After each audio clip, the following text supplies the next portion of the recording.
welcome back to Ash Art Books. So today I'm going to do my May Part 2 wrap up, but I actually don't have that many books to talk about, so it might be kind of short, but I still wanted to kind of update you guys on what I've been reading. So I've read 4 books for the second half of May, but 2 of them I'm actually going to be talking about in an upcoming Read Bliss video, so I'll probably not talk about them and just save them for that. So if you're not subscribed to Read Bliss, definitely go subscribe to them. But I have read the other 2 books to talk about, and I'm in the middle of one, so I'll mention that one as well. So the first 2 books I'm going to talk about, I actually don't have with me because I read them from the library, and while it's slightly annoying that I don't have like the physical book to show you guys, I actually am very proud of myself for reading them from the library because both of them are ones that in the past I would have like gone out and bought. And I might still buy myself a copy eventually because I loved both of them, but I am really proud of myself for utilizing my library because it saves you so much money. So anyways, the first book I read was Bring Me Their Hearts by Sarah Wolfe. This is a YA fantasy novel, and I read this book pretty much solely because Avery at Avery Loves Books loves this book, and she's been talking about it and kind of raving about it for a while, and typically we have pretty similar reading taste, so I wanted to give it a try. And she was right. It's fantastic. It was great. So Bring Me Their Hearts follows a character named Zara who is heartless, which basically means a witch took her heart and has it and kind of controls her, and she kind of has to do the witch's bidding so she can get her heart back. So this book really has a really fun fantasy kind of world, and it was really unique. Like, I don't think I've ever read anything about anyone like not having their heart, and just the kind of the setting and like the magic that was used in the book was really different. So basically Zara is told that she needs to go take the heart from this prince in order to there's like a war going on, so in order to kind of tip the scale in their side, or the witch's side, they need to have the prince's heart to kind of control him. And what I really liked about this book was it was so much about like kind of morally gray choices and characters, and sometimes that's not my thing, but for this one, because you're reading from Sarah's perspective and you know exactly what she's going through and what she's thinking, I really loved it. It really showed just all the different hard choices she had to make, and sometimes she didn't want to be doing what she was doing, but it was what she kind of had to do to get her heart back. And the prince was great. There was really good humor in this book. It was really like kind of like snarky. There's that like witty banter, which I love. So the romance was also great in this book, which I had been told kind of from some of the reviews I'd read too.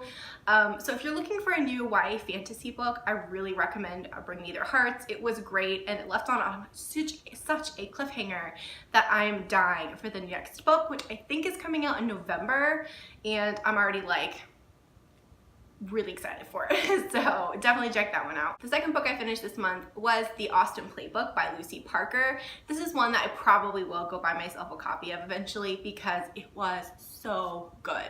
So if you guys have been watching my last few videos, you know I've been catching up on Lucy Parker's London Celebrity series, and I was really anticipating this one, The Austen Playbook, which is her newest release. It came out maybe like 2 months ago now.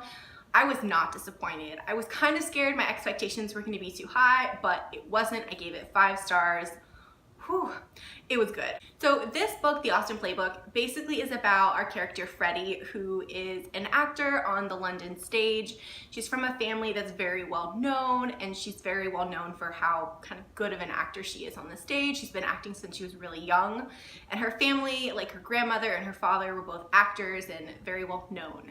Our other main character is Griff, who is a critic among other things, but he's like a kind of a theater critic. He has written definitely some like harsh and very critical reviews of Freddie in the past.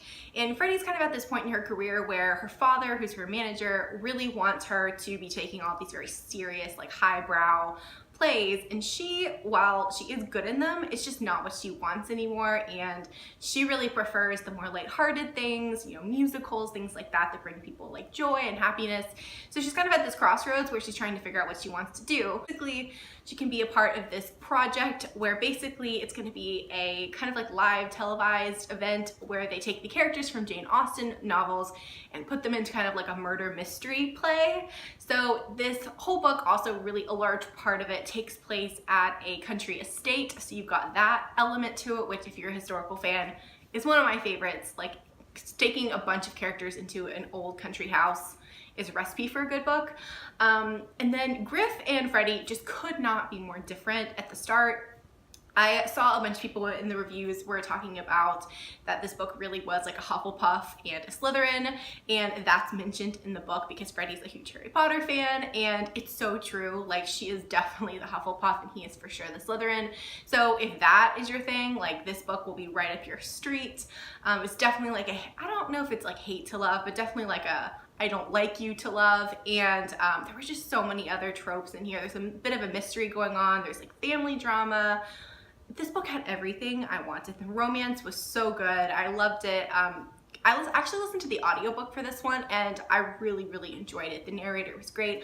I'm blanking on the name of the narrator, but it was fabulous. So if you can get that, I definitely recommend. But overall, the Austen Playbook was, I mean, it had everything I wanted, and now I'm just like dying for more Lucy Parker books. So hopefully she'll have something out next year that I can dive into. So then I read the two books that I'm going to be talking about in the Read Bliss video. So I'm going to kind of skip over those, but don't worry, like, I will for sure be talking about them in that video. And also it's on my Goodreads, so if you're interested in like my kind of rating and stuff like that, you can definitely check out my Goodreads down below. But I wanted to also mention the book that I'm about halfway through, so I'm going to probably talk more about it in my next video. But that book is An Extraordinary Union by Alyssa Cole. This is my first book by Alyssa Cole. I'm so excited to finally be reading one, and I wanted to start with this one. I know her contemporary series is out right now, and it's pretty big, and I think I'm definitely gonna love those because they're royalty, and you guys know I love royal romance. But I really wanted to go back and read her historical romance novels first, and this one, An Extraordinary Union, takes place during the Civil War, and it is about a woman who was a freed woman. Well, her parents were freed slaves, and she was living in the North and was free, but she has decided to be part of a loyalist group that is putting her back in the South, posing as a slave to pass on information to the Union to help them win.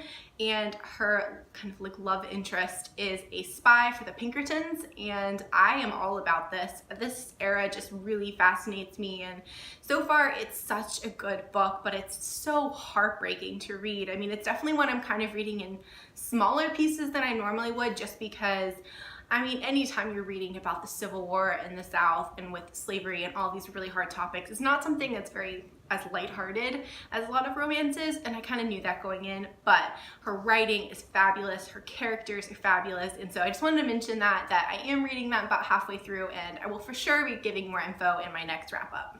Alright guys, that is it for May. That is all I have read, and let me know what you guys are reading. Have you read any of these, or if you have any books that you have absolutely loved, I would love to know as well. Thank you guys so much for watching, and I'll see you next time.